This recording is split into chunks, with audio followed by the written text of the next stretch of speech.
Welcome to the No Limit, No Boundaries UFO podcast. Veteran UFO investigators Dan Spell and Mike Pinicello take on all aspects of the UFO phenomena with insight and honesty. It's all fair game here. No limits, no boundaries. And now, here are your hosts, Dan and Mike. Welcome to our podcast, everyone. Mike and I have been chatting. We decided we would do another episode to talk about unidentified submerged objects, USOs. We found a bit more information and we thought that you, our listeners, would like to hear about. So Mike, good to see you again. Hey, it's good Ready to to see. talk about USOs again? I am. I really Awesome. am. I think it's a great subject and I'm looking forward to it tonight. Very good. Let me get the slideshow going. Here we are. Before we really dive into the topic, Mike, I found out today that from the new National Defense Authorization Act that the government has come up with yet another term. This one is also, again, going to be UAP, but it's going to be called officially Unidentified Anomalous Phenomena. Again, that's from the 2023 U.S. National Defense Authorization Act. Now, why do you think they switched it? Well, that's what the government does. There are people there that I spent 32 years in government. People like to come up with new acronyms and terms. Does it always make sense? No. But the acronym is accurate. They're largely unidentified. They are anomalous, and they are a phenomenon. Mm-hmm. But at least they kept the UAP part. We can give them some credit for that. Yeah, they can't change too much on us too fast. It's confusing. I'm just catching up. Yeah, they definitely don't want to go back to UFO, which I'm not. I disagree with that, but that's okay.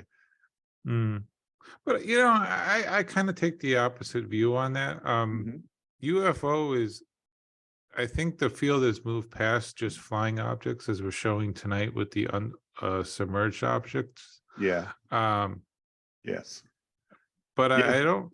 I don't like them constantly changing the acronym. It's just annoying, to be honest with you. You know what? It's just what government people do. It's part of their job, I think, to come up with new terms. So why underwater? Why are these things operating in and under the Great Lakes, Lake Baikal in Russia, and the oceans and seas of the planet? What basic facts? We know that the Earth is at least 75% water. Mm-hmm.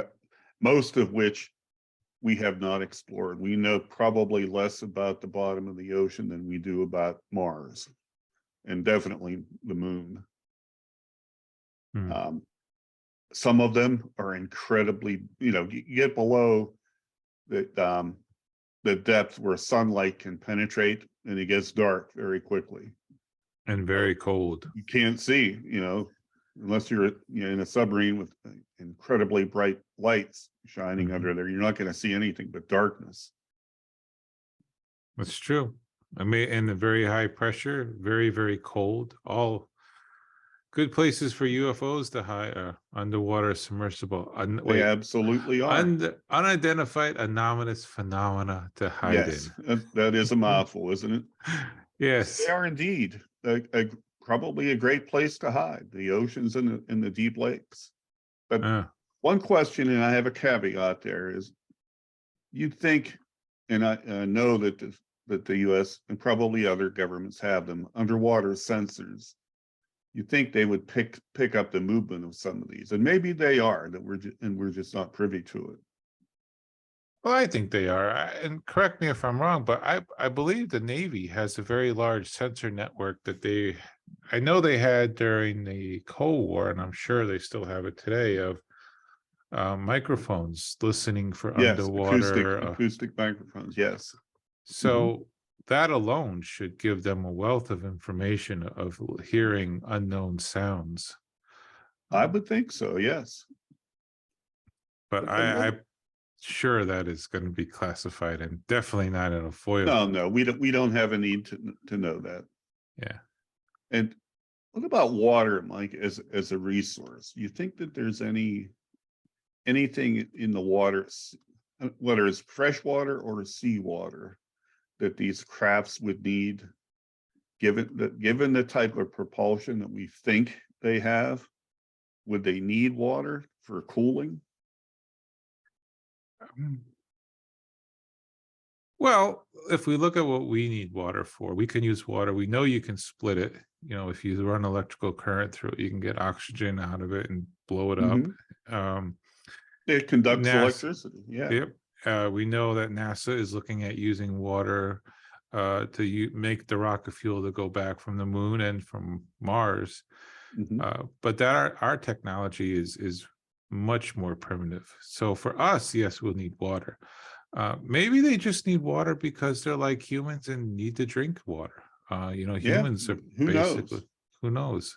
Now, yeah. I mean, in fact, I have no way to prove this, of course, but some of these craft that are being seen may not be from other planets or other dimensions. Some of them could be U.S. craft that are being tested and flown. Yeah. And do require water for cooling. I just don't know. Yep. But it's something to think about.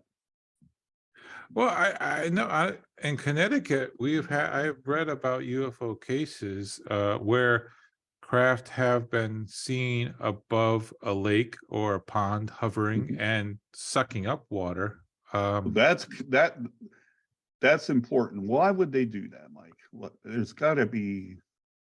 Well, it very well could be what you said earlier. It could be a cooling thing. I mean, our nuclear reactors have water around them. Sure.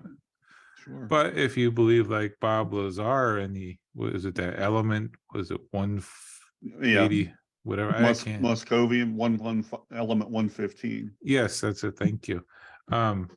He never mentions that they had a water coolant system for those craft. So in fact, the way that Bob Lazar described the interior of the craft was there's got like no moving parts. Right? Yeah. Everything is non-mechanical the way we think of aircraft. Very much not like conventional technology that we have. In other words, I don't believe he saw anything like piping that would allow the flow of water through the craft. To my knowledge, no. Yeah. Why they take on the water, I don't know. But I kind of think the reason they go in water is what you were saying before. It's if they're trying to hide from us, it's a perfect place to hide because we don't have the technology to go to the deepest parts for long periods of time. I mean, our submarines are small. The manned ones, only like one or two people we know that can fit in these things, and they only can stay down there for a short period of time because it takes so long to get down there that the batteries run low and they have to go back up. So it's a great place to hide for that purpose, but I don't know. Maybe they do. Well, I mean, this is kind of going down the conspiracy rabbit hole, ufology, but if there are humans on board, if there's like some kind of joint ship, maybe they just take on water for the humans. Right. I don't know. I really don't know why they have it. So the oceans in any very deep water is very hostile to life like us and to craft. I mean, the crushing depths, like in the Marianas Trench or the Puerto Rico Trench, right? I mean, you can only go so far down there in a man-made craft. I guess my question would be, craft from elsewhere, wouldn't they be subjected to the same crushing effect of the oceans, or have they come up with a technology to prevent that? Well, I'm not In a other words, the physicist. hull of an ET craft I would think, would be crushed at 10,000 feet. Right. Well, I'm not a physicist or an engineer. I can't tell you the math, but my assumption would be if you are propelling yourself through space at faster than light travel, that must put a tremendous amount of strain on the hull of that ship. So they would need the technology to have that craft stay in one piece. Like I would assume the Apollo craft going to the moon and the lander, where they have like thickness of tinfoil in some places protecting the It did. The astronauts. lunar excursion module was very thin. Right. And there's no way that could ever sustain faster than light travel without No, ripping it'd apart. be torn apart. Yeah. So, right, if they can survive the strain of that kind of travel, then I would think the strain and the pressure that comes from being in the deepest parts of our ocean is nothing for them, because again, but that's if they can change the effects of gravity, gravity defying technology, they probably have the technology to fend off the crushing weight of the ocean. Well, I was just going to say that. Well, if your pressure is just a way of, you can just manipulate gravity to reduce the pressure. So maybe they put their engines on like low or idle, and that affects the pressure or reduces the pressure. I don't know, but I would think that it is. Well, again, take a look at our technology, the SR-71 Blackbird. When they designed that, they had to build metals that could survive the temperatures that you get from the friction going Mach 0.3, 3.1, or 3.0. They wound up building it out of titanium because current metal couldn't handle that. So, and we only did that, we built the Blackbird in started in the 60s, came out in the very early late 70s, worked through the 80s and 90s. So if you have a technology civilization that's 100, 200, 300 years ahead of us, and they can already travel through space, you can only imagine what their metallurgy is. They probably have much more advanced alloys that can handle that. Yeah, it would have to be. And it might not even be materials from like our Earth. There's exotic elements out there in the universe. So here's a breakdown of seawater. Of course, everybody knows water's H2O, hydrogen and oxygen, but there are also other elements in there: sodium, chlorine, sulfur, bromine, potassium, carbon. I guess my question, and I'm no chemist by any means, are any of these chemicals of particular value to exotic propulsion? Maybe what are they drawing out of water besides oxygen and hydrogen? It doesn't seem like there's enough of really anything else of these elements that would go towards propulsion. Or a combination of them. I don't know. Maybe there's something here that they don't have, wherever it is that they come from. They don't have them. I don't know. Well, maybe it's just that they use the oxygen to breathe. Maybe they break out. Maybe it's their version of creating air. They filter out. Maybe there's something in our atmosphere, our air, that's poisonous to them, and they have to make their own oxygen. And that's the easiest way to do it. I mean, if you listen to the abduction stories, the Greys and sometimes they have. You don't really often hear of them having like a breathing apparatus. Right. So you make the assumption that they breathe oxygen.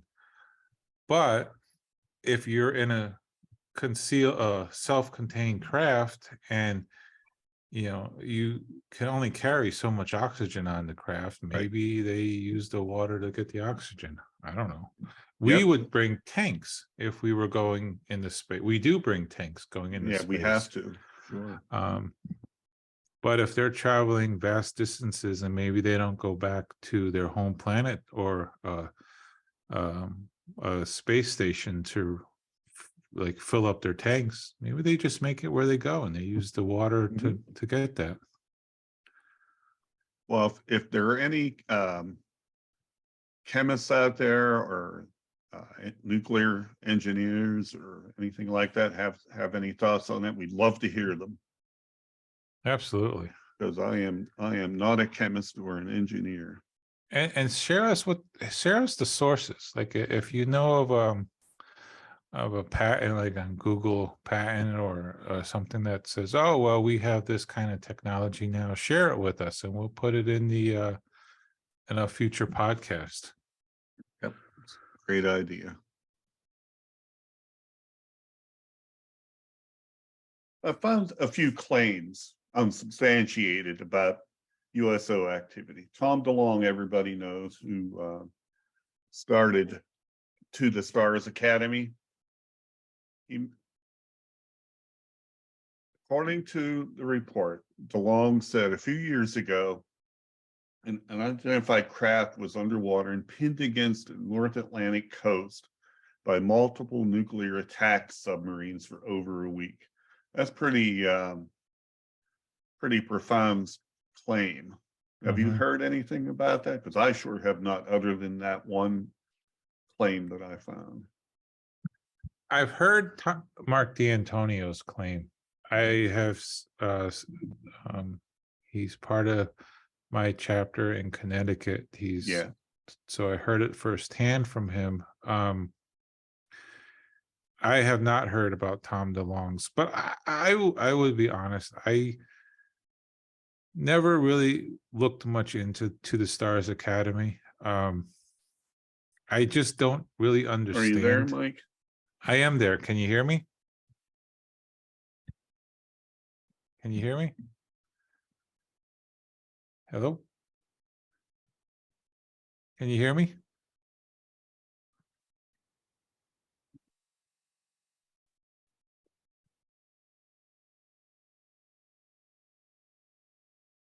Can you hear me now?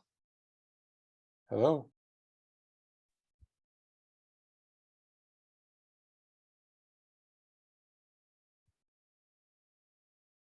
Well, my microphone says I'm talking.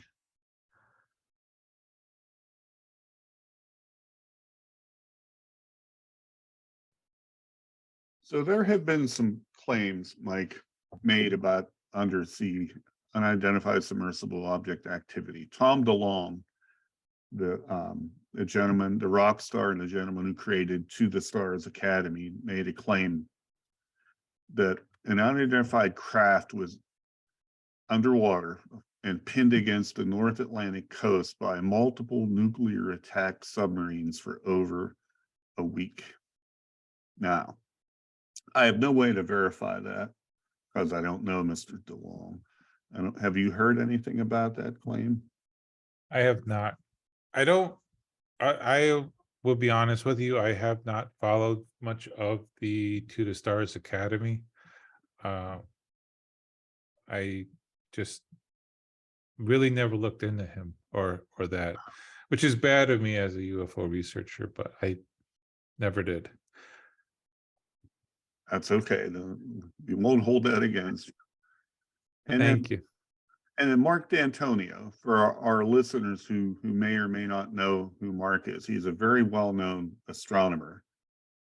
If you ever want to take a look through a very good telescope, he has one available. I think he shares that, right?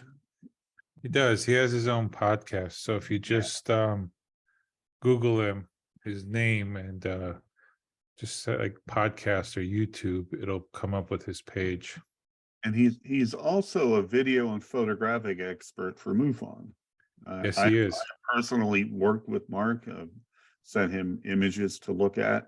So I have no reason to doubt his credibility with this claim that he's made, and that is that he was some time ago aboard a nuclear fast attack sub up in the North Atlantic, and he related that the sonar operator yelled "fast mover, fast mover," and he didn't even know what that was. And the XO, the executive officer, apparently came out, and the sonar operator showed him the path of the object, and the officers the officer asked how fast is that going, and the sonar operator said several hundred knots.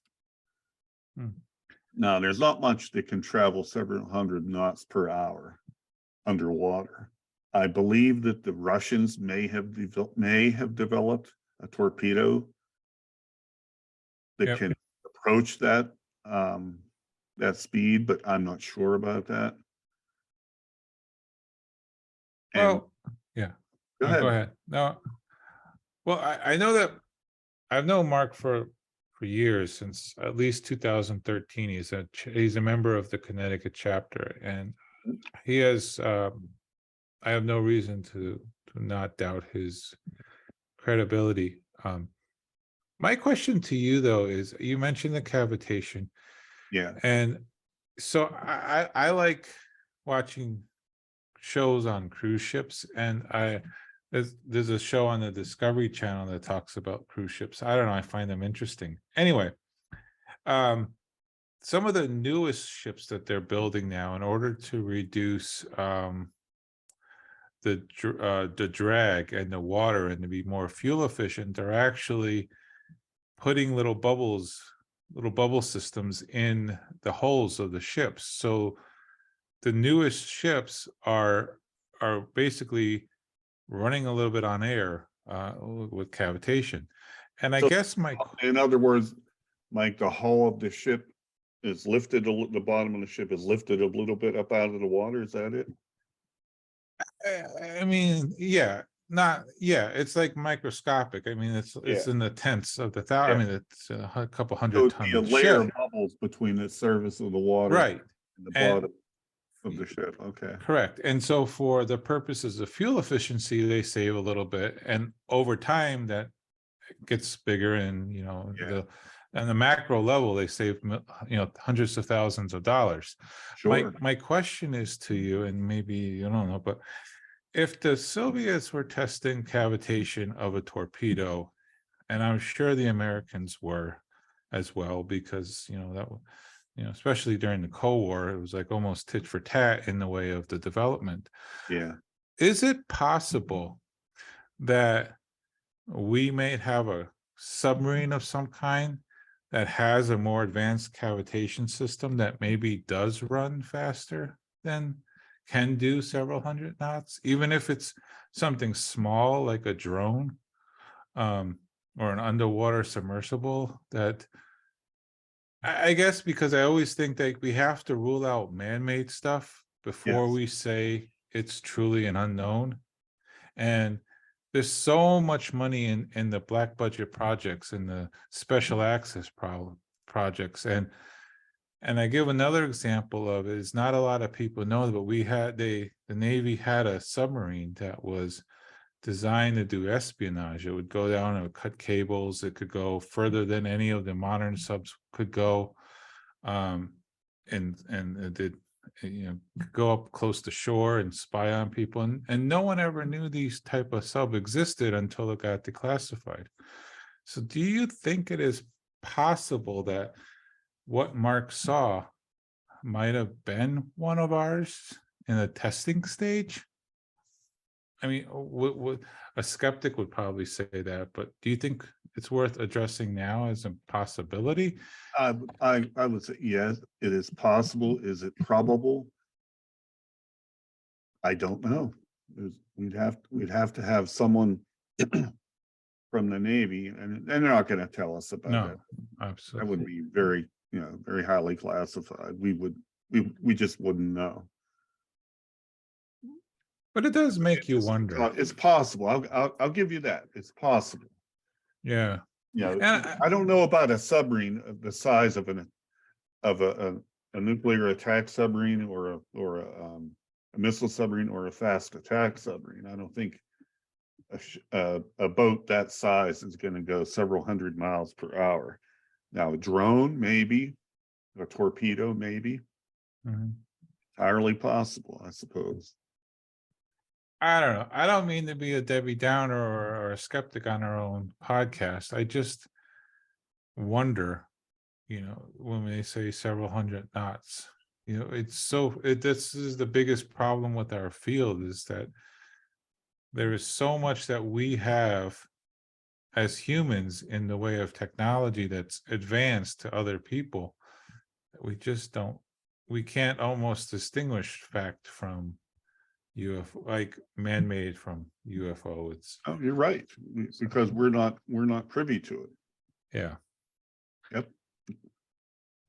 And I wonder if this new office that they built is going to have access to this as well, which I guess we'll talk about later in the slides.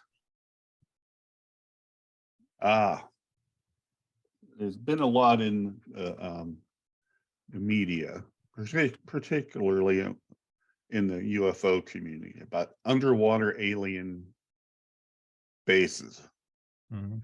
UFO activity underwater. Have you heard about the one, Mike, that was allegedly off the coast of Malibu? Oh yeah, I 1,000 have. feet below the water and about 6 miles off the coast of Malibu. Oh yes, yes. It's on a lot of UFO shows on television, and That is. they made a And- movie out of it with one of the Uh-huh. other UFO groups. And then another one is very kind of a famous. So it doesn't involve a base, but it does involve an alleged crash or dive of a UFO up in Shag Harbor, Nova Scotia. Mhm. And this one's I have interesting. slides on each one of these. Okay. Now, the next one I have not heard about. Maybe you have, Mike, and that is an alien base at Guantanamo Bay. A very good friend of mine was stationed at Guantanamo Bay when he was in the Navy. And the only thing that of course, doesn't involve aliens was this legendary fish in Guantanamo Bay that all the U.S. sailors stationed there would go out and try to catch. I think he was called the Midnight Flyer or something like that. But certainly nothing about an alien base under the water at Guantanamo. I haven't heard about it at Guantanamo. I've heard of an alien base off the coast of Puerto Rico. Yeah. And then maybe you've seen the images online about this next one. An object at the bottom of the Baltic Sea. Divers in a ship found it, and they went down and looked at it, and it sure as heck looks like a saucer-shaped craft. Have you seen that? Is this the one that the internet people call the Millennium Falcon? Yeah, yes, exactly. Kind of shaped like the Millennium Falcon. And then Lake Michigan UFO flap. I never heard of this one. This one's from there's been a few in Michigan. Michigan seems to have been a hot spot for UFO activity, but in 1994, there was, I think, like 300 people watched these objects flying down, I believe it's generally north to south across Lake Michigan, down through northern Illinois and down towards southwest Illinois. And we're going to talk about that a little bit more. Here's a Google Earth image of that alleged base off of Malibu. That was it right here, I believe. Is that it? Right there. Doesn't look like a UFO base. No, well, I think what they saw it just doesn't look like, see how it's flat and Yep. has a kind of an egg shape to it. Yep. I can't swear to it, but I think someone has debunked this entire theory. No, there's no secret UFO base there, but it is in fact just a geographic anomaly. There's nothing mysterious about it. Makes for good discussions online, I suppose, but Yeah, well, it's true. And I remember people saying, like, if you look at the bottom of that, there's like pillars, what looks yeah, and they were saying, that's well, what got people talking. It looked like columns. Yeah. Yep. Yes. Has anyone, I know it's deep and diving to the bottom is not really possible, but has anyone done any kind of, remote operated vehicle around that area? Good Or question. I don't know. I'm Mm, not sure about that, buddy. One thing about this location, though, is if you go from probably there southward down past Catalina Island and a little bit south of that is reportedly a hotspot for UFO activity. That entire area off the coast of Southern California. that's where like the Tic Tac UFO incident happened and some of those other videos. Yeah, that was down off of southwest of San Diego, I believe. Okay. But doesn't the Navy have a testing facility in this area as well? Because I Well, remember, they have facilities up and down. well, in the water, like a zone, because don't they have, I thought they had um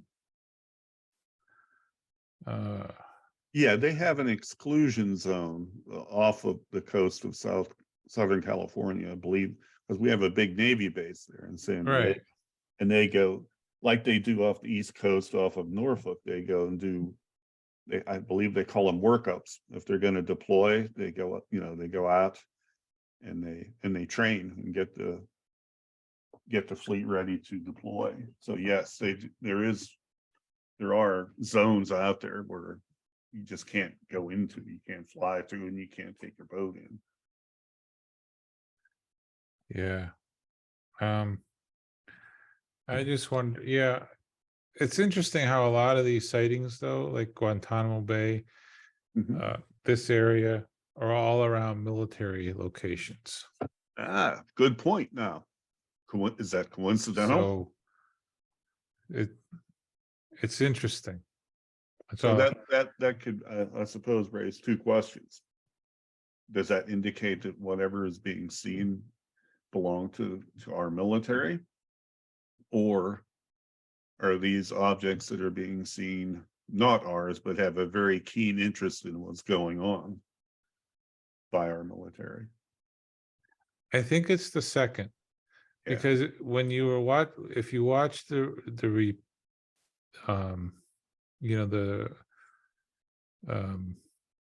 hearings in June with the UFO group at the time, going over that report and what's now this new organization within the Pentagon, they couldn't classify a lot of objects, and I wonder if now that they're supposedly, in theory, according, if I understand their parameters of their operation, is they have the classification now to access a lot more. They have the clearance to see a lot more than what the average person would be able to see. Right. But the latest report that was supposed to be released by them to Congress, and a lot of leaks have come out, I believe, and they're saying a lot of it is man-made or drones from other countries. They did, you can correct me if I'm wrong, they did also say that some of the objects that they have in their files they cannot identify. You're absolutely correct. And then if you take that into consideration of UFOs being seen over various nuclear facilities, the most famous being Malmstrom Air Force Base and Bentwaters. But there's some great books out there that document other sightings of UFOs over American and other allied nuclear facilities. I think personally is that if there are objects out there from other planets or even other dimensions, they're watching our military, because let's be honest, our nukes are would be what destroys this planet and destroys life, and I think they might have a very keen interest in making sure that doesn't happen. Yeah, I mean, it sure seemed like when we were testing nuclear weapons out in the desert Southwest, that's when the modern era of UFO activity began. Yes, It happened to coincide with the advent of atomic weapons. I think that got their attention. Like, wait a minute, these little primates that are on this little rock are now playing with energy and toys that they are not supposed to. Right. So as far as the alien base underwater off the coast of Malibu, I think that one has been put to rest. I can't quote chapter and verse, but I think it has been by geologists and oceanographers. I think it's been pretty much debunked. I believe you're right, but the sightings still continue in that area. Absolutely. That doesn't mean that activity doesn't take place. It does. Yeah. Shag Harbor, 1967. Very, I don't know if you've ever been to Nova Scotia. It's very quiet, very peaceful area. I have not been there. And then one night in early October 1967, local residents saw an object come down, and they assumed it was a plane crashing into the harbor there, Nova Scotia. And the RCMP was notified. The Canadian version of the Coast Guard was called, and people went out to find it. And I think, Mike, that people even saw the object under the water, and it remained there for a while. It did, and didn't another object report coming to that object, and then both of them left? Yep, and then they left, but I don't think it's ever been resolved as what the heck it was. Well, there's a lot of paper documentation to this sighting. Yes, which I think gives this sighting a lot of credibility. I had that document. There was a report filed by the RCMP about this very incident. I have it, but I don't have it in this particular slide deck. That's okay. We can put it in the show notes later if you want. Yeah, that's a very interesting case. One that I don't know if it'll ever be resolved.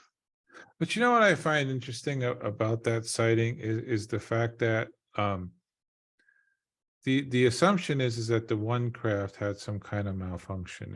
It came in, it stayed in one location for a long period of time, but then another craft came, and then it's almost, I kind of think of it like the alien AAA.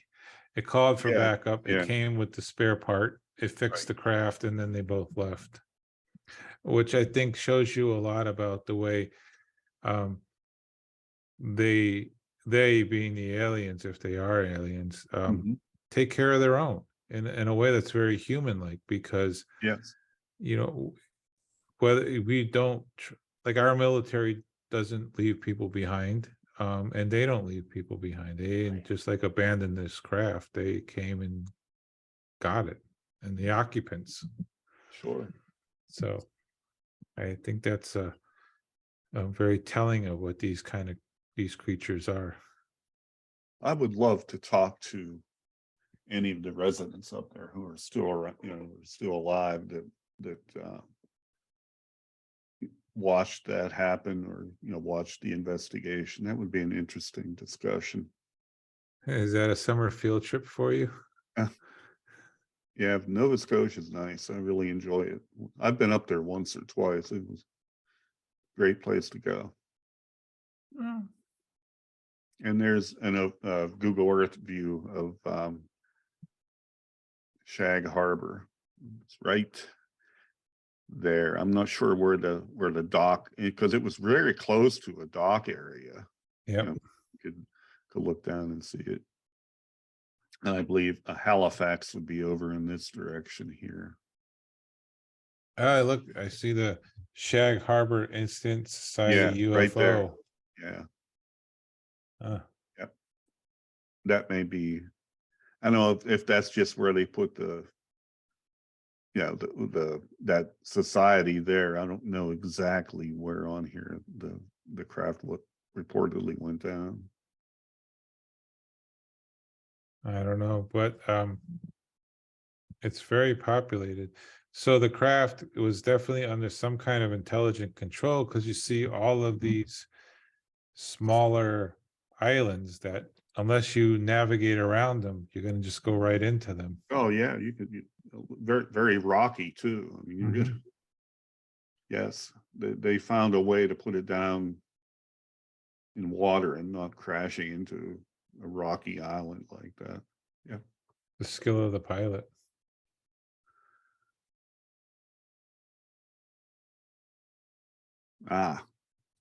This is that the object that we talked. Actually, it isn't. This is a different object, different case. Up in the bay near Sweden and Finland. Found it 285 feet below the water in the Bothnia Gulf. Now, who has the coordinates? Is it the Swedish government? Is it the Finnish government? Or is it like a private enterprise, a salvage company, or just I would think the government, just like our government, would go in and take over. Okay. Now, which one? I don't have the exact geo coordinates on that incident, but it looks like it's dead in the middle of the Bothnia Gulf. But who knows? Sweden and Finland would have to work together. But yeah, the government would be the ones to go in initially.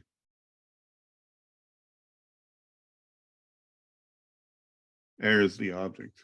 There it is. In the Baltic. You remember you mentioned earlier about looking like generally shaped like the Millennium Falcon? Yep. That's it right there, not almost 1,000 feet down. Now that's some heavy weight. I think they sent, remotely controlled subs down there and took images of it. Pretty big size too. Look at it, 60 feet across. And here's the interesting part. If you look at that image, you can see it looks like it carved, what's the word for that? It scraped the bottom, the sea floor before it finally came to a rest right there. So these little inlets on the back that gives it the shape of the Millennium Falcon. Here, right there. Yep, correct. Do they speculate that this came from the craft breaking up, or was the craft designed like this? Because if you were to extend out the circle, it would make a craft if you were to fill in those two little inlets, or right. So except they're very what's the word? Straight lined. It may not be perfectly straight. If they were broke off, I think it would be more of a jagged contour, wouldn't it? You would think. I mean, that's roughly straight. I mean, horizontal and vertical. I wonder if that was where like an ejection pod was, and they shot off when the ship was going down. Yeah, it looks like it's very old too. It doesn't look like anything new. It's almost like it became petrified from being in the water. At least that it has that appearance to it. Well, ships, like if you look at our human ships in the ocean for hundreds of years, they don't look very new either. So oh no, they rust and they decay like the Titanic. You've seen the pictures of the Titanic lately. The thing is it's dissolving from whatever microbes are down there. Do you know if they're doing any more research with this? Is There are there? plans I've read where somebody wants to, some company, I think, wants to get down there and really try to find out what it is. I don't know if they'll try to haul that thing up out of there. Well, they did it with a nuclear submarine from the Russians, so Yeah. but apparently that wasn't successful though. As they were raising this sub, the pressure of the lift cut it in half. So Yeah. hopefully they learned their lesson and can raise this all the way up. But So I think it'll be hard though. Well, yeah, I was gonna say to keep it secret, but they kept that project secret, so who knows? Yeah. Maybe they already pulled it up for all we know. They might have. 1994. Lake Michigan UFO flap. Yeah, remember I told you it was witnessed by several hundred people. Yep. 42 counties of Michigan. Oh, Wow. and the sightings continued from the eastern shore of Lake Michigan all the way down to the Indiana state line. And here's the key. This one right, oh, sorry, Mike. This one. A witness reported a waterfall coming from one of the objects that was hovering over Lake Michigan. And that goes back to our earlier discussion about Why are they taking the importance water? of water to these craft. And that was by a young couple who were, they were picnicking or just hanging out at the beach along Lake Michigan, and they saw that. Mhm. I don't know anything about this particular sighting, so I can't comment too much on it. Oh yeah, the National Weather Service in a small town in Michigan was involved. The local police were involved. I think air traffic controllers, they all saw it. Wow. And they in fact, you can go online and you can listen to the conversations between different people calling the local police and air traffic control talking to I believe the National Weather Service rep there in Michigan. Very interesting discussions. Sounds it. And this was long after. I don't know if you remember going back to Project Blue Book, and at the time, President Ford was Senator Gerald Ford in Michigan. Yep. Michigan, for whatever reason, has, and it could well be the lake that is causing it. Any of the Great Lakes, they're all relatively close to each other. Could be the reason why so many take place there. The value of the water. Yeah. Well. Yeah. And don't forget, in 2006, or was it 2004? They had the O'Hare flat. Yeah, the and that's O'Hare right along sighting, Lake so Michigan. right along that area. Yes, I mean that would have been right in that area where those sightings took place. But that O'Hare Airport sighting is we could have a whole nother podcast just to talk about that one. And the cover up to that, if you never want to say that they don't cover things up. Yep. Yeah, there's Holland, Michigan. They were seen from about here, and they traveled down that way, down towards from middle to the eastern part of Lake Michigan. Of course, there's Chicago right there. Benton Harbor, witnesses from all up and down here reported this to the authorities out there. What did the craft look like? Did they say, were they Well, triangles? Were they traditional saucer shaped? mostly to the people on the ground, they look like lights in the sky, but Oh, okay. they would come together and it look like they became one object, and they would separate into three different objects, almost into a triangle like formation. That's what the people reported seeing. And the air traffic controllers and then the weather service people had radar, and they could look at these objects and see. I don't know that they could tell the exact shape of them, Yeah. but they could see that, when they would move together and then they would separate. Right. Well, that's a common phenomenon, the way that these lights move together, separate, come Yeah. back together. Um, so interesting. It is. Ah, And more recently, I'm sure you and some of our listeners have seen the video online. yes. Maybe took of this object right here. Hovering, flying over and hovering and then descending into the ocean. Now, what could it have been, an equipment malfunction? I don't think so. I think because this was filmed with high-powered optics. I don't think it was a computer or a sensor that was looking at it. Hmm. And we talked earlier about the shape. I mean, just looking at that as a semi-round dark object with Right. doesn't look like a saucer, doesn't look like a triangle, or. Nope. But what we don't know is how far out that object was from the ship. Distance can distort what the object looks like.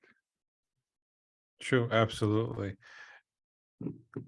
And we don't know what other sensors the ship might have had on it other than this video. I don't believe they ever released anything. No, just this video, as far as I know.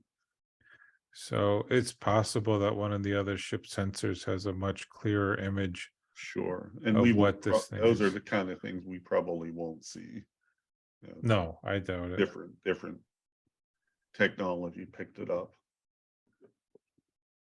And they even said that several times in that hearing in June, when in the public hearing, that that something like that would have to be discussed behind Sure. in the closed session, Sure. which makes sense. I mean, you don't want to give people, show them all your cards, but for UFO researchers like us, it's kind of like, oh, we want to know.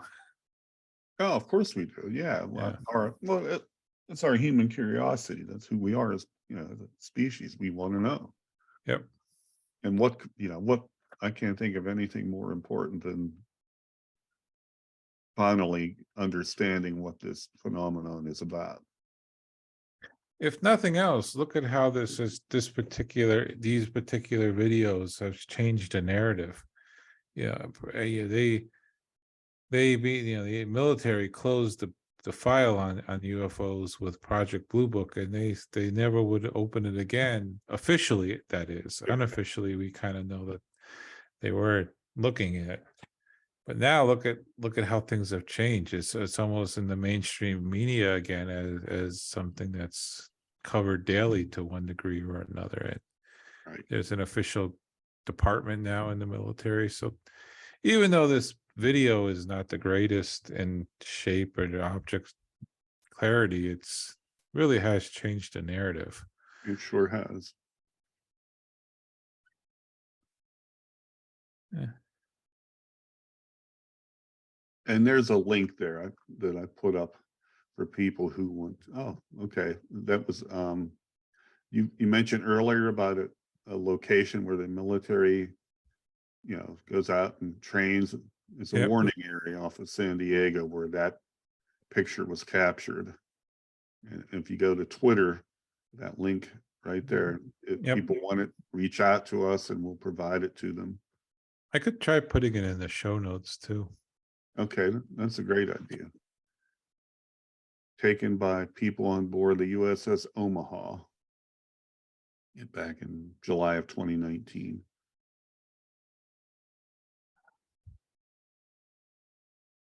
Now, here in Maryland, we have the Patuxent Naval Air Station.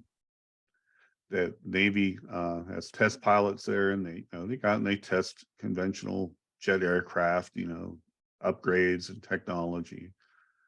But what I found is that there's other activity going on there, or there was, by this man, Salvatore Pays, an aerospace engineer who for some time worked at what's called the NAWCAD, the Naval Air Warfare Center Aircraft Division, Patuxent River, Maryland. He has several patents that are readily available. You can look them up online, and I have examples of them here. They've attracted a lot of attention. He's become fairly well known. He's very, very highly educated aerospace engineer. I believe he has a doctorate. And there's a headline I found online about him on vice.com. And what grabs my attention right now is a compact fusion reactor that could power cities in an engine that works like an inertial mass reduction, and called a hybrid aerospace underwater craft. Now, you've seen the headlines recently about a great American breakthrough in fusion reaction. Have you seen that? Yes. Oh, yes. Well, this work was done well before that announcement was made, just the other day. So, how do we reconcile that? You think there's any link between the work that was done at Patuxent Naval Air Station by Salvatore Pays and what was just announced by the government? I think so. I think by using the Department of Energy, a civilian organization, and just saying scientists in a civilian capacity is a great way to get that technology out there without saying that the military created it. But I also think it means that the military, if it was this individual and they are testing something like this, a fusion reactor, has something more advanced. Oh, so absolutely. Look at the highlighted narrative there. Hybrid aerospace underwater craft. That tells me, Mike, that some of what is being seen may be our own technology. Now, is it discrete technology that we've developed on our own, Dr. Pays, or are we working on technology that we acquired? In other words, are we trying to reverse engineering technology from elsewhere? A lot of sources have said that we have recovered, we being the U.S. government, they should probably say, have recovered craft. So if you believe they recovered craft and they are reverse engineering them, and you want to get that out, having someone as the brainchild, so to speak, is a good cover. And maybe this is the individual they probably chose for that. Maybe. What do you think about that quote right there?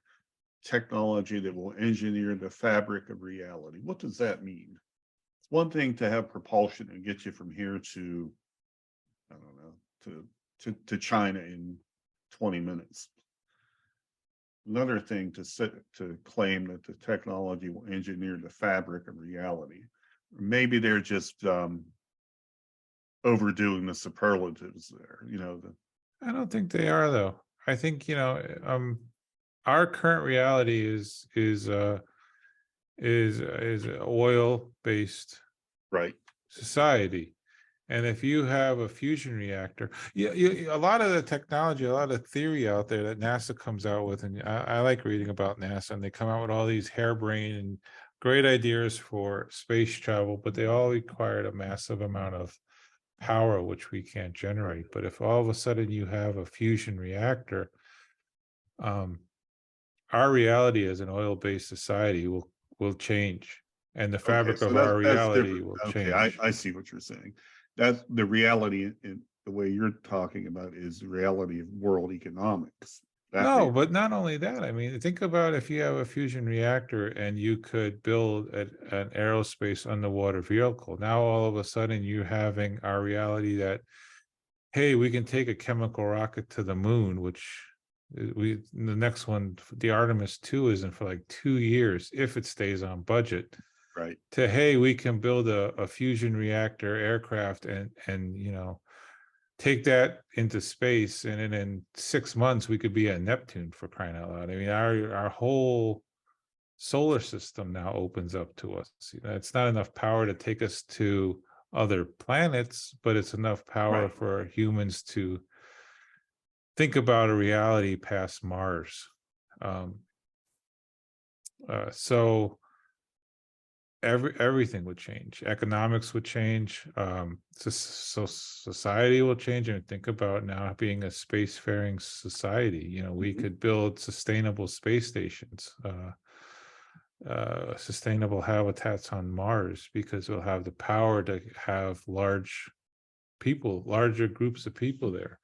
Elon Musk can launch his rockets and stick 1,000 people and support him with a fusion reactor. So everything would change. I think that's what he means by that.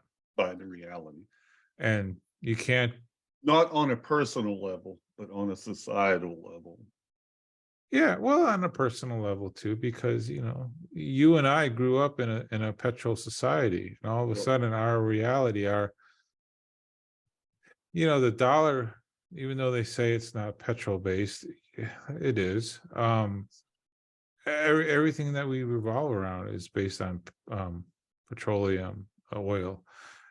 So our daily lives will change. There's no question, because our economics will change. And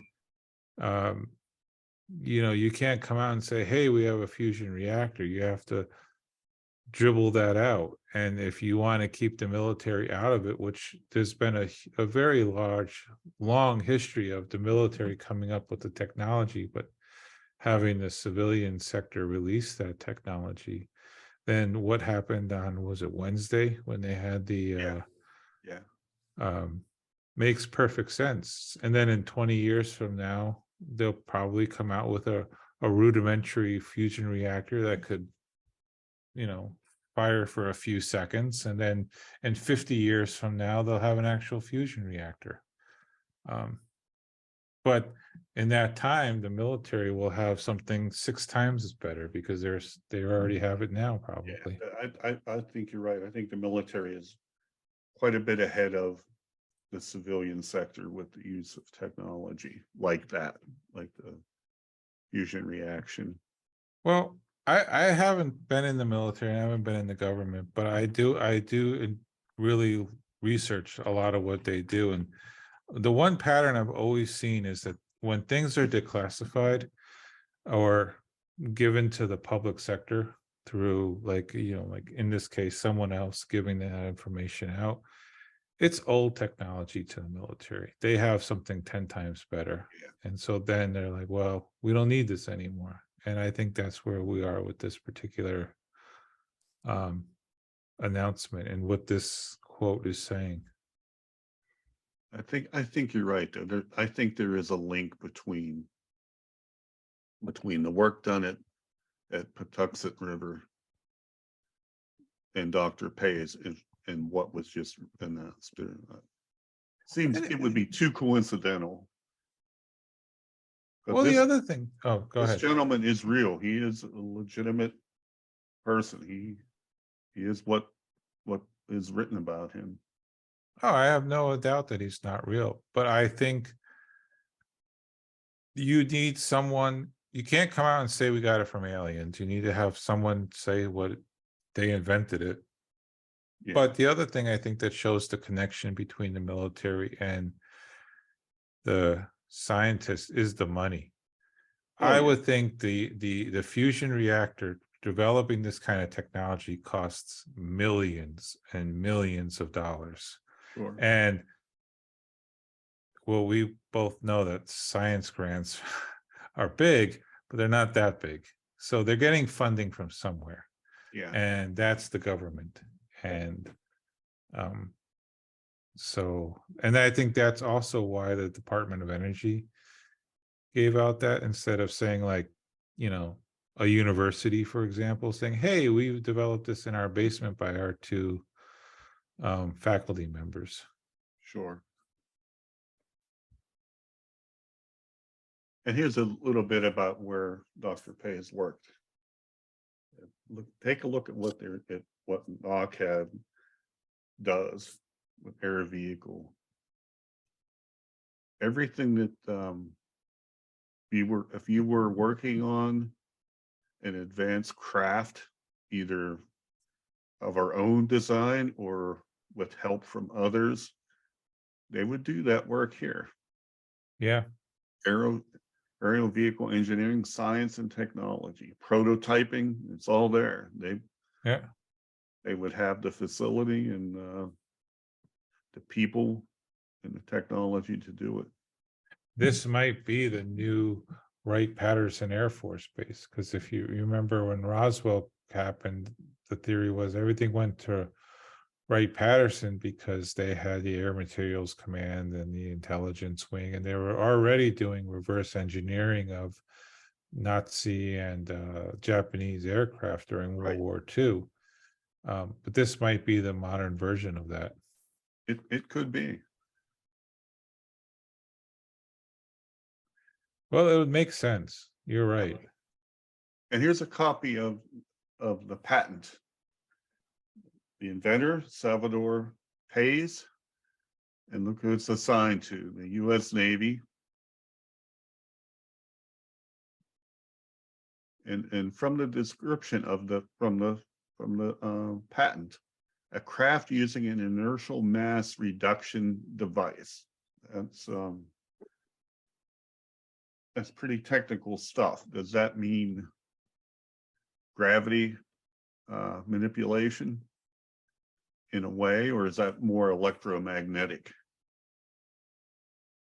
Or both? It could be both. Well, let me ask you this. So if you have a craft that's like this that has the ability to go in the water, out of the water, back in the water, it would definitely match a lot of what we're seeing. And if you remember a few years ago, that famous sighting in Puerto Rico of the craft that was flying around, that was caught by the U.S. Customs aircraft. Yeah. And then it went into the water. What if that was what they were testing? The government has been quiet on that thing. I don't believe they've ever made a statement on that. What if that was what they were testing? Yeah, I mean, the patent is there, and all you get, if our listeners want to, they can go to Google Patents and look this up. I believe Dr. Pais has 3 patents with the Navy. This is one of them.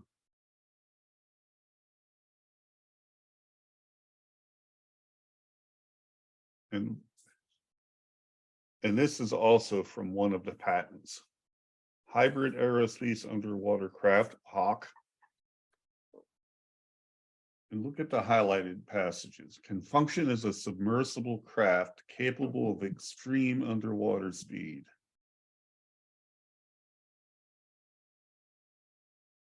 And this hybrid craft could move with great ease through air, space, and water mediums by being enclosed in a vacuum plasma bubble or sheath.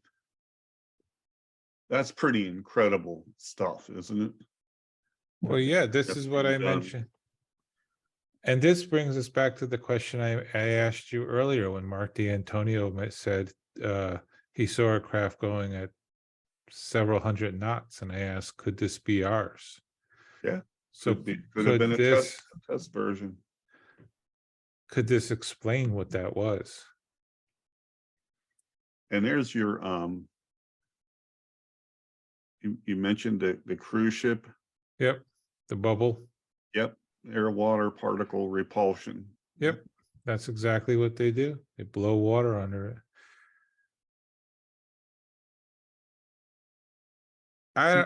I think a lot of this seems like it is becoming more and more us, but where we got it from, well, that's be from them. Whole nother thing, have we advanced that far on our own, or have we been helped with the technology? That's the $64 million question. It could probably be a podcast in and of itself. Sure. I always, when what popped into my head when you asked that question was the guy from Skunk Works, Kelly, when he Kelly said, Martin. when the famous quote of his, we could take ET home. It's just so he said was it something with the formula that they figured out. Yes. So maybe we did. Sounds like we did. Here's versions of the craft from Dr. Pay's patent, one of which is a classic triangle shape, and the other one is more of a is that a diamond? Diamond. So is figure 1 supposed to be the TR3B maybe? Well, could be, but I can't make that connection, but I can share with you this. 3 years ago, I investigated a UFO sighting case here in Maryland. It was down in Indianapolis, which is like 10 miles from where I am. A gentleman, he woke up very early, 4:30 in the morning, 4 o'clock, went outside on his deck, and he just happened to look up, and passing directly over him, like 300 feet above him, was a black triangle, totally silent. It was moving so slow, but it was like it was floating directly over top of him. It was moving from south to north over Annapolis. So could that have come from Patuxent River? Who knows?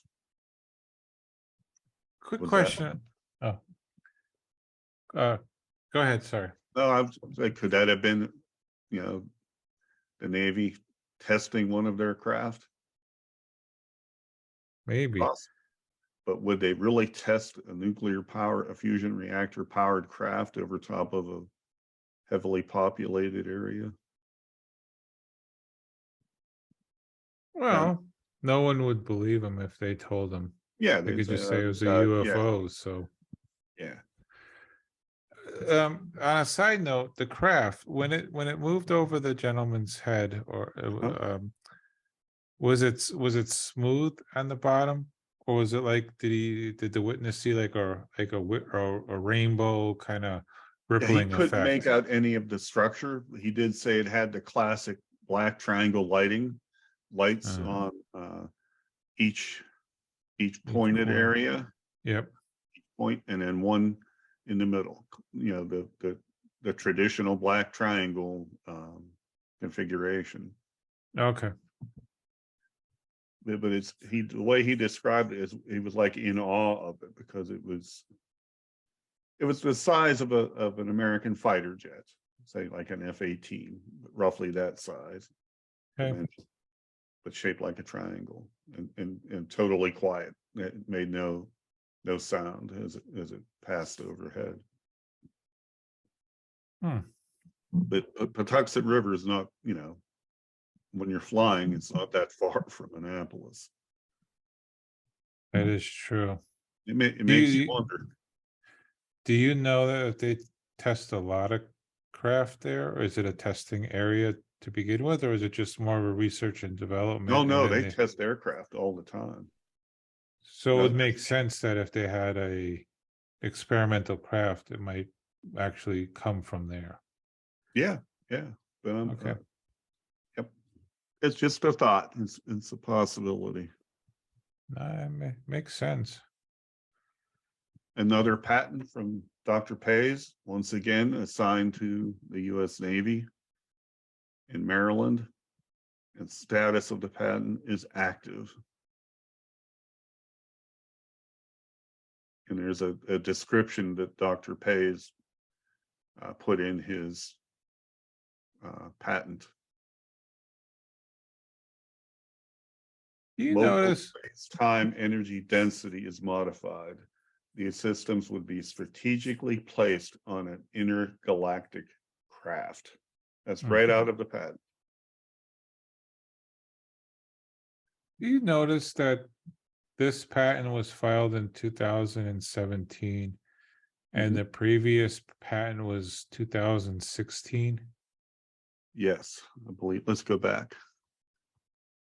Yeah, see? Yep, 2016, the application was filed in So April.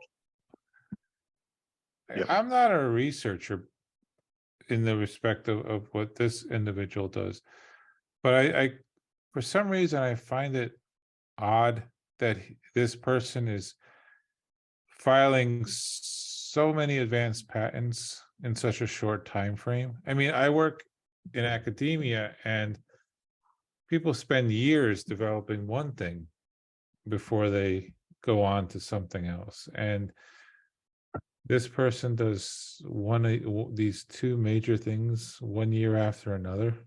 Well, he's not working alone. I'm sure he has a team of engineers working for him. But I think maybe what you're suggesting, maybe, tell me if I'm wrong, is that it was a very quick and incredible breakthrough in technology, very close together. These two. Correct. That's exactly what I'm trying to. You articulated it much better than what I was trying to. And look at the bottom there. The invention will be discussed in a space, sea, or terrestrial environment.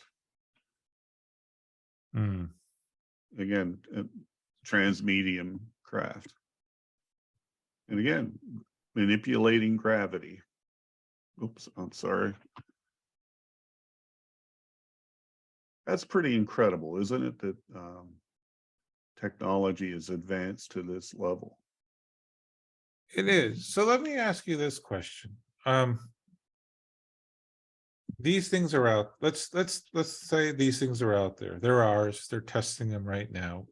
These patents show they're out there.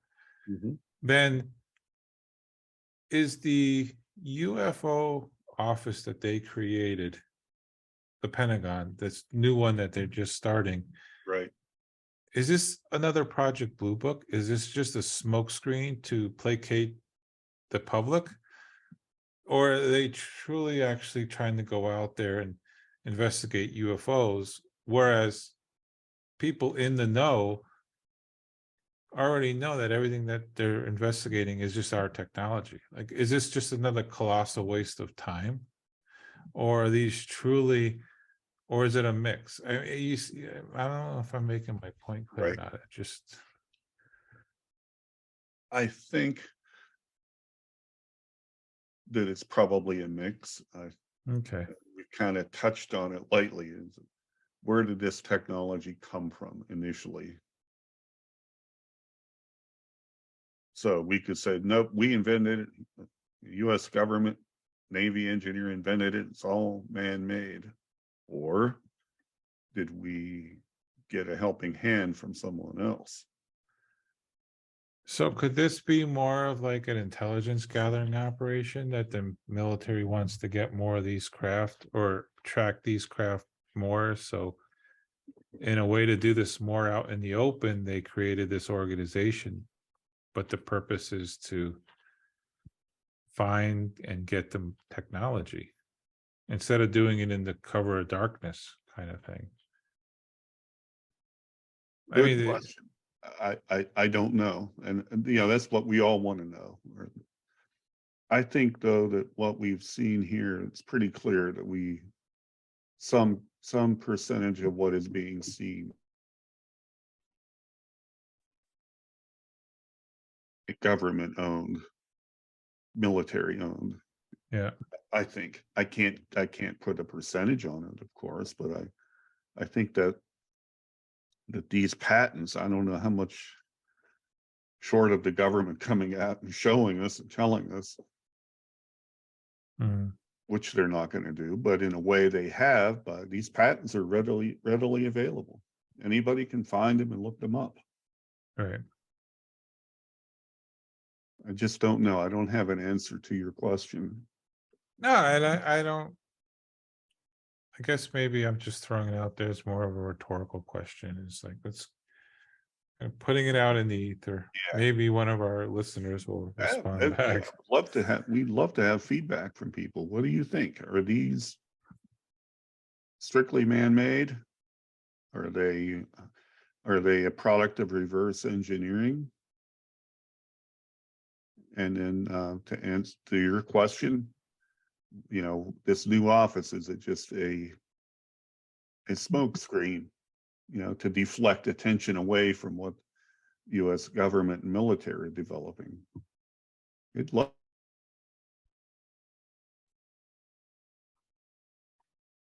Yeah.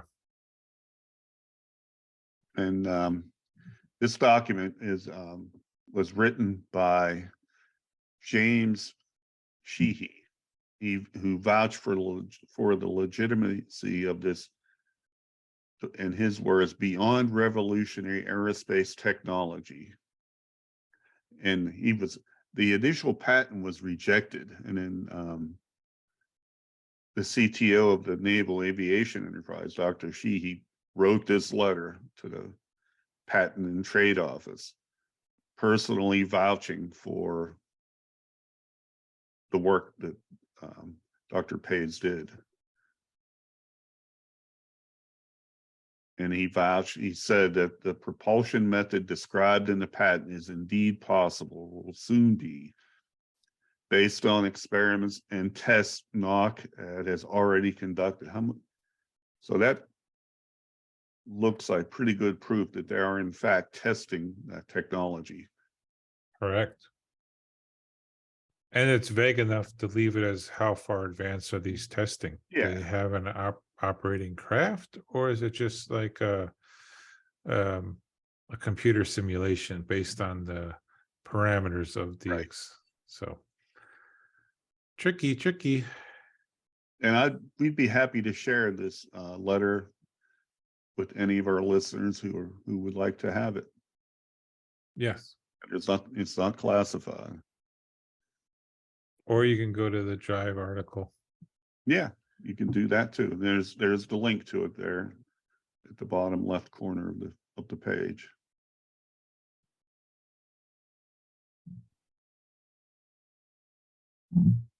And a little bit more on the hybrid aerospace underwater craft.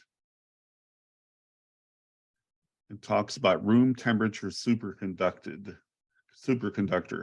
and a high energy electromagnetic field generator. That's some heavy engineering there, like far above my technical ability. But here, look at the passage highlighted in yellow. All of these gentlemen assert that these inventions are not only enabled, but operable. Wow.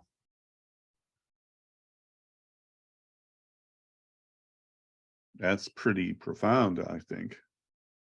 It is very, very telling. It's funny though, there hasn't been a lot of chatter in the media about this, and there should be. I mean, that's incredible. That could be on purpose. Yeah, what they're saying is true, and I have no reason to think these gentlemen are are liars or frauds. I think that they've made an incredible breakthrough. They have.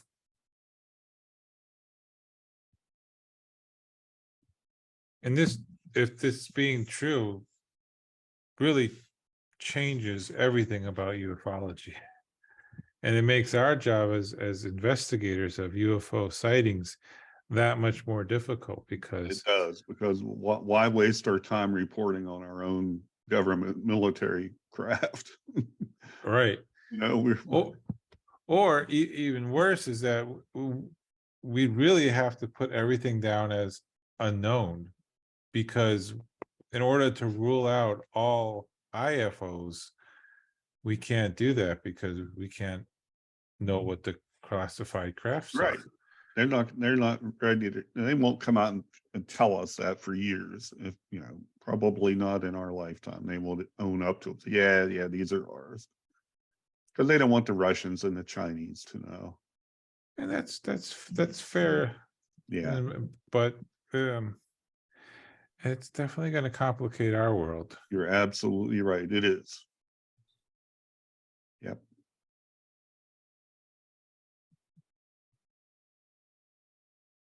The Intelligence Authorization Act for fiscal year 2023.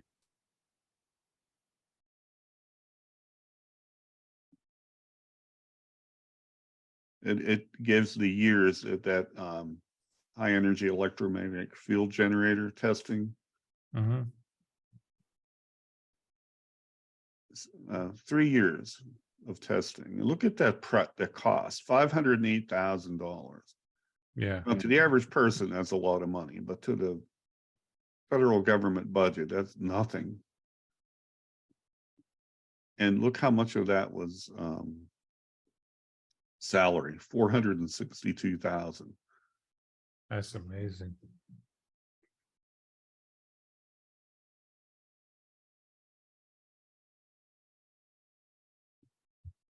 So not much money, but I don't buy that that's all of it. Well, what do they That Intelligence Authorization Act?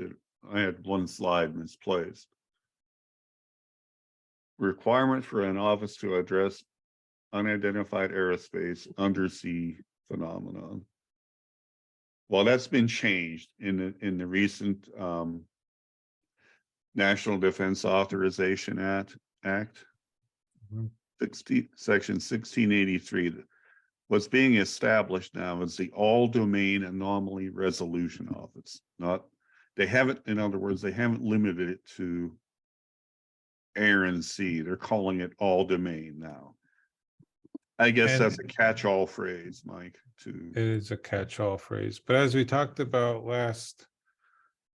in the last podcast, the fact that they added underseas was on purpose. Yes. When they write these reports, they scrutinize every word that they put in these reports, and it was very deliberate that they list underseas. Yes. So I think that is very telling.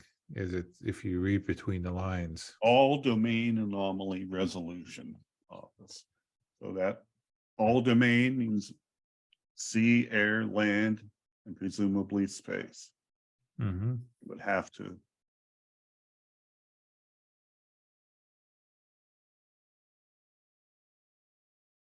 I don't know. It's exciting.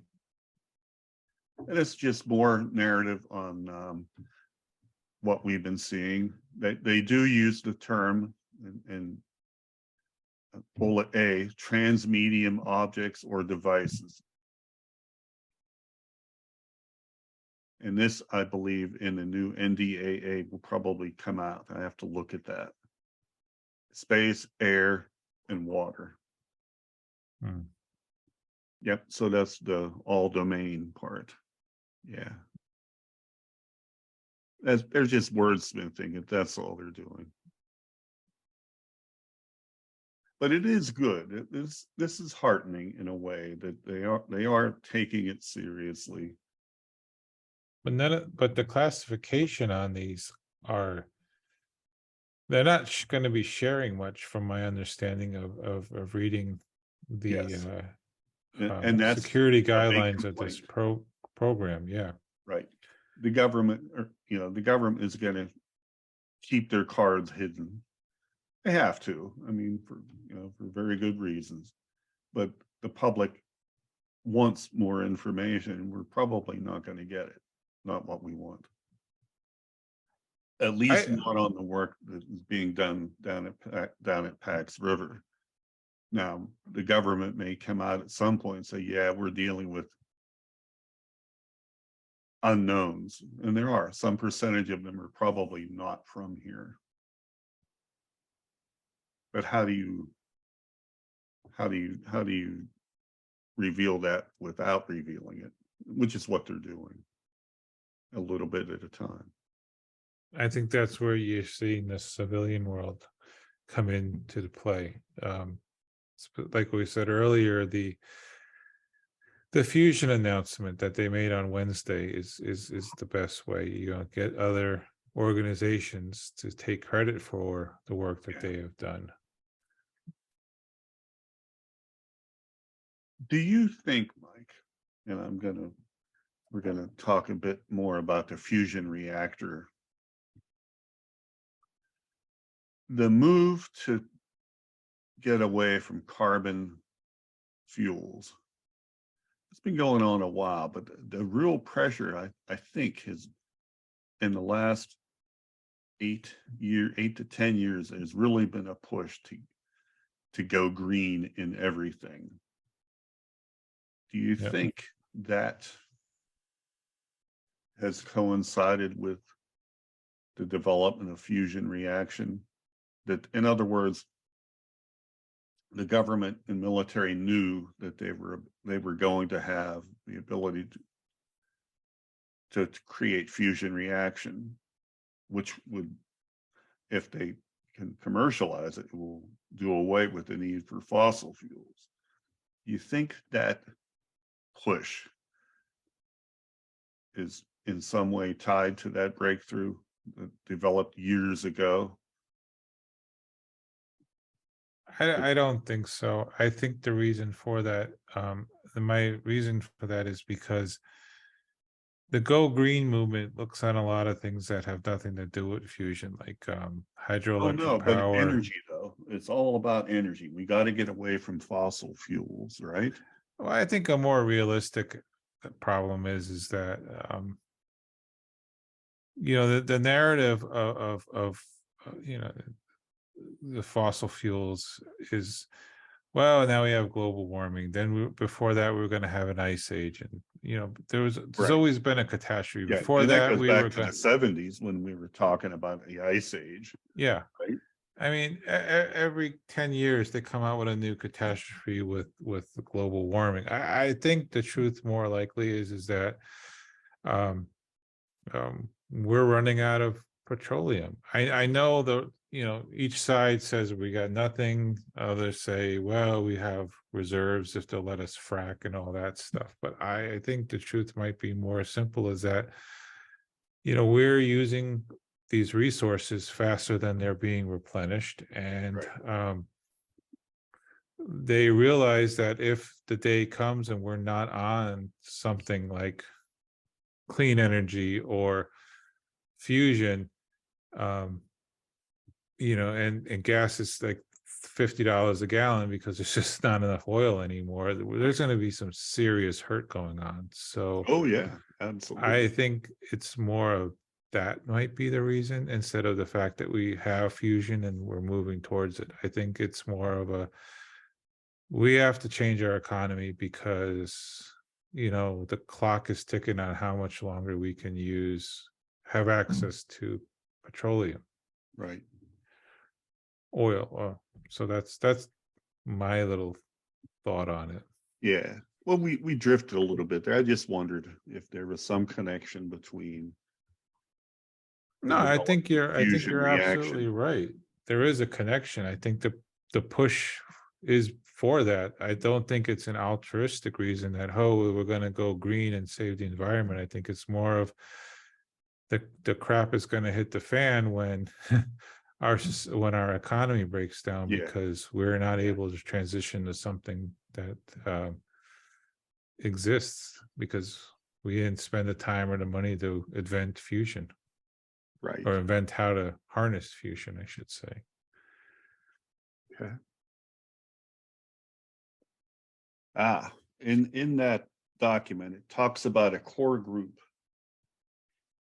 All the military and intelligence alphabet organizations are here. The CIA, my alma mater, the NSA, DOE, NRO, Air Force, Space Force, DIA, and NGA. Now, my question there is on the left. Where's the Navy? Why isn't the Navy listed as part of that core group when, as we have just shown, the Navy has been heavily involved with this development of craft, and the U.S. Navy has been the ones that have really pushed the pushed for a methodology to allow military pilots to report what they're seeing. But yet, the Navy's left off of here. The Air Force is there, Space Force, DOE. Why wouldn't they have the Navy there? What do you I'm think not is really the looking reason? for a solid answer. It's more of a rhetorical question.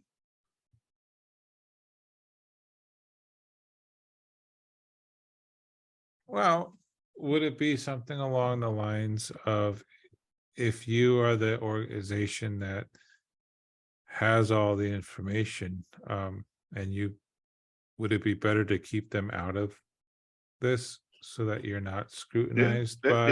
It may be that they don't want them there because they know, like you just said. Yeah. Yeah. But as you well know, and others do, the Air Force has been mute on this topic. Right? You hear very little out of them. Oops, excuse me. When it comes to UFO activity. Yeah.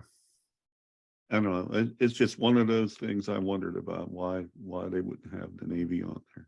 But you may have the answer. They don't want them on there because then they'd have to talk. I think that might be it. I'm going to go with that.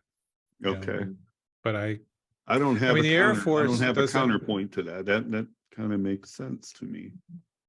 I mean, if you look at the Air Force kind of already has a history of playing fast and loose with. Oh yes, lying, lying. Yes, that's a good way to. Not telling everything. If you don't want to use the word lie. Well, yeah, that is a good point. So, when you put them on, you leave them off.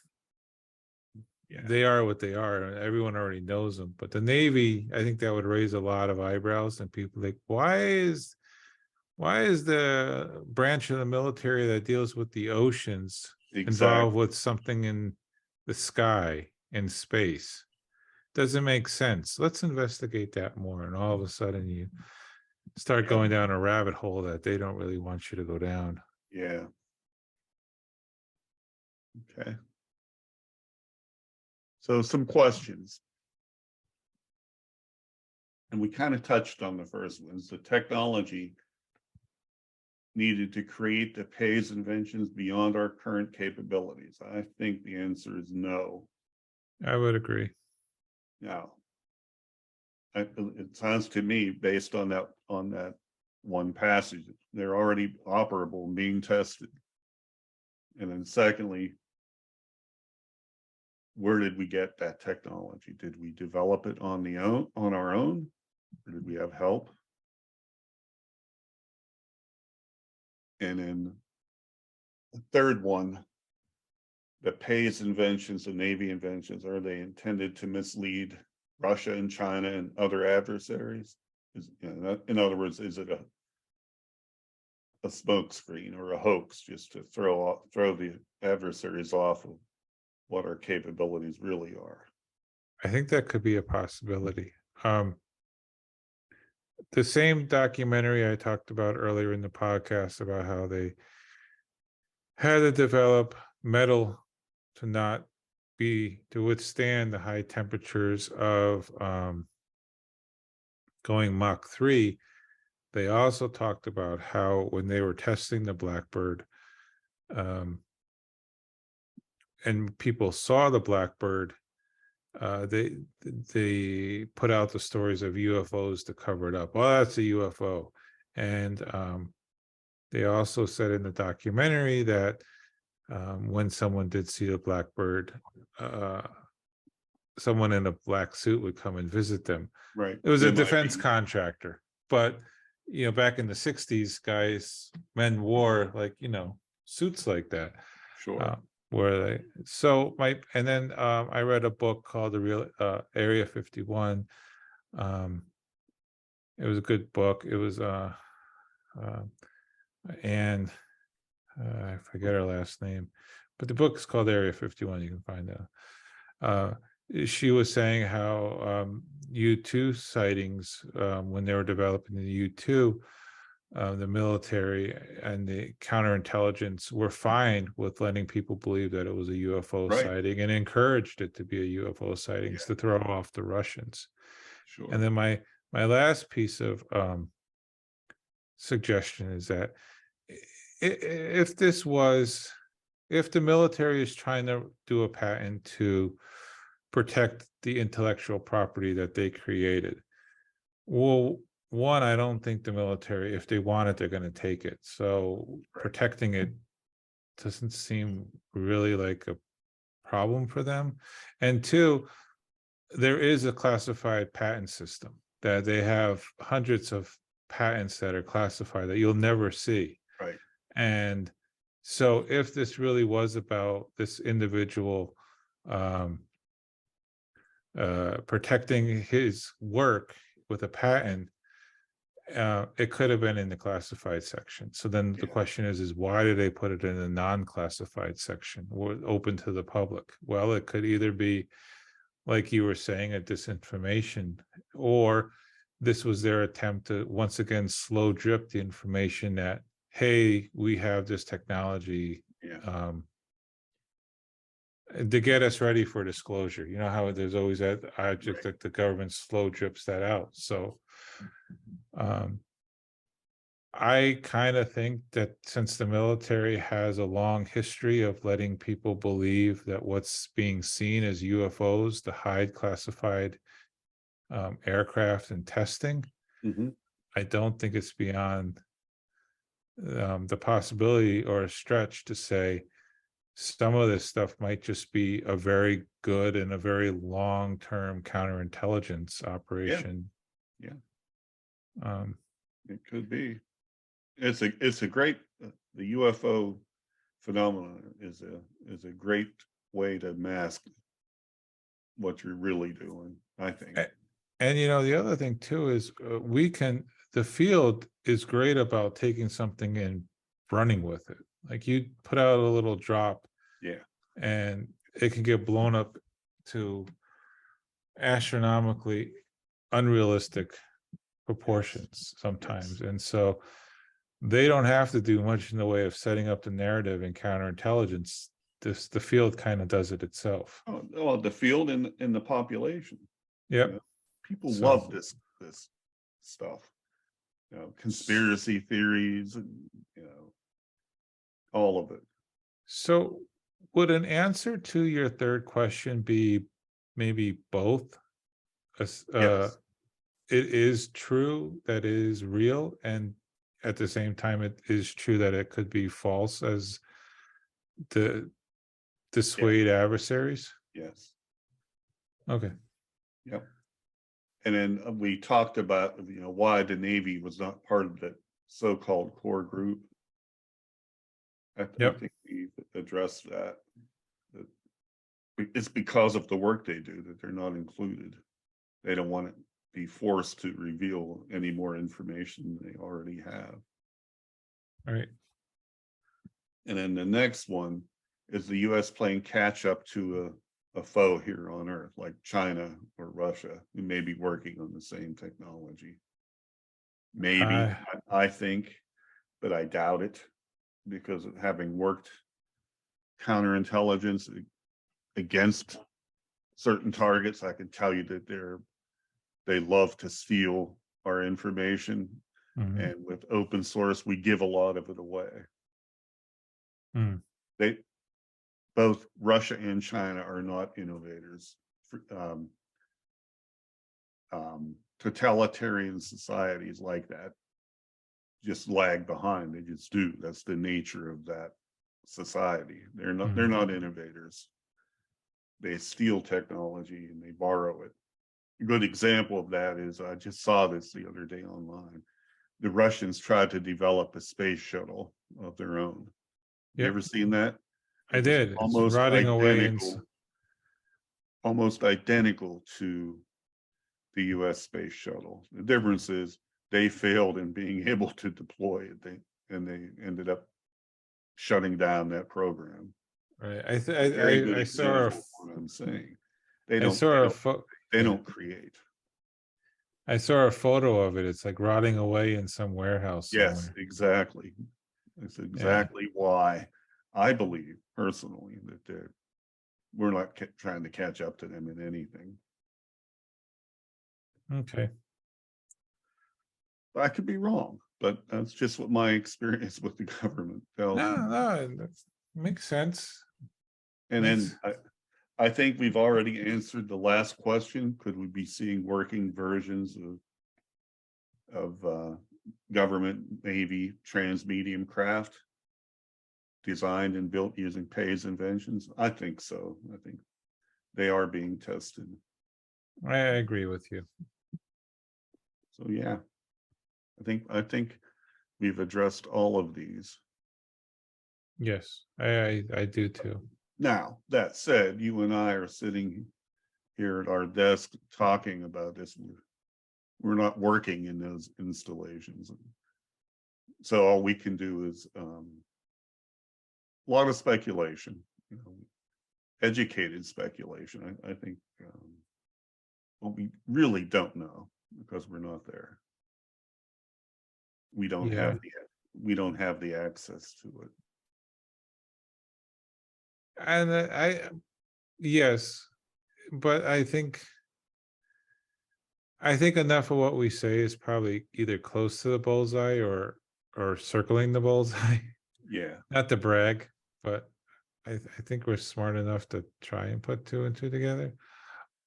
Or someone watching our podcast is saying, you two buffoons have fell for the big, right down the hook for our counterintelligence operations. So also entirely possible. You never know. Let's see. And that, my friend, is it. Was our discussion for tonight on USOs. I think that was a really good analysis and dive into this subject. You did a great job on the PowerPoint. I think you gave our audience a lot to think about.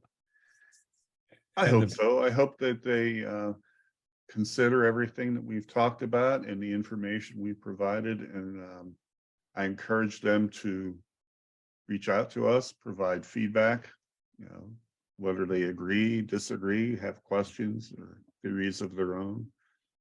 And I hope that they also take some of this information, take all of this information and run with it. I mean, you gave a lot of leaders out there for people to either file FOIA requests with or Google or research. I mean, you gave a lot of starting off points to really start deep diving into these things.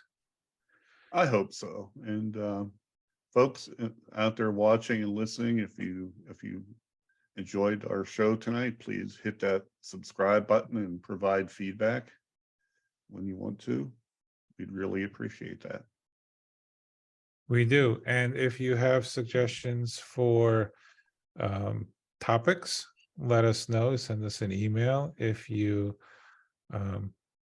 even want to be on our show, we're always looking. We'll look for good guests and we could reach out to you. So with that, All right, we look I think forward we- to our next podcast. Everyone have a happy holiday season. Thank you very much for watching. and this is our last podcast of 2022. Our next It one will is. be next year. I'm looking forward to it. So as Dan said, have a good holiday season, and we will be posting again next year.